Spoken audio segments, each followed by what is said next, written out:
Medyo na bad trip na nga pala ako dito sa ating inahing manok. Binasag niya na kasi itong kanyang mga itlog. Hindi nga lang isa kundi dalawa. Mabuti na nga lang kahit papano ay meron pang natira. At bago pa nga maubos, prinito ko na ang isa. Mukhang masarap naman to at malinamnam. So paano guys? Tara! Bali guys, ngayong araw nga pala i-update ko kayo dito sa ating mga alagang manok. Mga ilang araw ko nga rin silang hindi nabibisita at hindi napapakain. Medyo nabisi nga tayo nung nakaraan kaya ngayon lang natin sila naalala. Nabigyan ko na nga rin pala sila ng kanya-kanyang pangalan. Eto nga pala guys si Tiffany. Mukhang bagay naman sa kanya dahil mukha pa siyang dalaga. Habang itong isa naman ay si Bernadette. Kahit pa ganyan-ganyan nga pala yung inahin natin yan, nakakatatlong itlog na siya. Hindi ko nga alam kung may ibubuga pa to kapag naparisa natin siya ng tandang. Ito nga palang dating mailap nating manok na si Tiffany ay ngayon ay matapang na. Tubig pa nga lang ang binibigay natin sa kanya, inununuka na. Hindi naman natin siya masisisi dahil isang araw natin tong hindi napakain. May pagkakataon pa nga na hinahabol niya tayo para tayo ay tukain.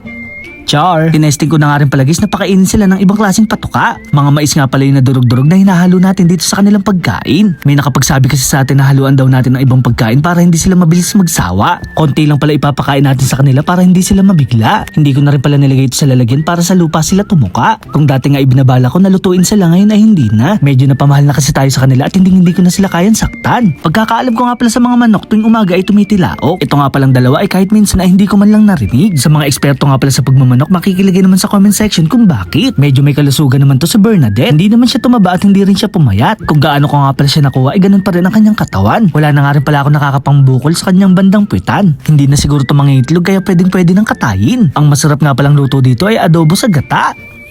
Char! Nakakalungkot lang dahil wala na dito ang kanyang mga itlog. Nabasag na kasi ang dalawa at isa na lang ang natira. Marami nga palang nagsasabi hindi daw mapipisa ito dahil walang similya. Medyo nakakapanghinayang nga lang dahil dapat prinito ko na lang tong dalawa. Pinagtutuka daw kasi to ni Bernadette hanggang sa mabasag. Kaya naman bago matuluyan at hindi mapakinabangan, piprituhin na natin tong isa. Hinugasan ko nga muna para mawala ang mga ipot. Dilaw na dilaw nga pala ang loob nito at mukhang malinamnam. Hindi na nga pala tayo nagsayang ng oras at nagsalang na ako ng kawali. Naglagay na rin tayo ng mantika at nagprito na ng itlog. Hindi ko nga lang malaman kung bakit parang may tubig na kasama. Nagtatalsikan kasi ang mantika at nakakapaso. Naglagay din pala tayo ng asin para magkalasa. Malasado lang pala ang ginawa kong prito dahil yun ang paborito ko. Pagkatapos sasamahan mo pa ng konting kanin, ay inaam! Ipapakita ko nga din pala kay Bernadette kung paano mawala ng itlog. Naisipan ko kasi na dito kumain sa kanyang harapan. Kaya naman guys, first bite, napakasarap! Ibang-iba kasi talaga ang lasa ng itlog kapag native. Medyo malinamnam nga to dahil organic. Medyo masama ata ang loob ng kanyang ina dahil kinain ko ang kanyang itlog. Lesson learned na nga pala to sa kanya dahil dapat hindi tinutuka ang mga itlog. Binabala ko na nga rin pala guys na kumuha ng tandang para nga kahit papano ay madagdagan ang ating mga alaga. May nakapagsabi nga pala sa atin na mahirap daw magpapisa ngayon dahil sobrang init. Nakakapagpapisa naman daw sila, ang kaso lang nadededo ang mga sisiw dahil sa sakit. So paano guys, hanggang dito na lang.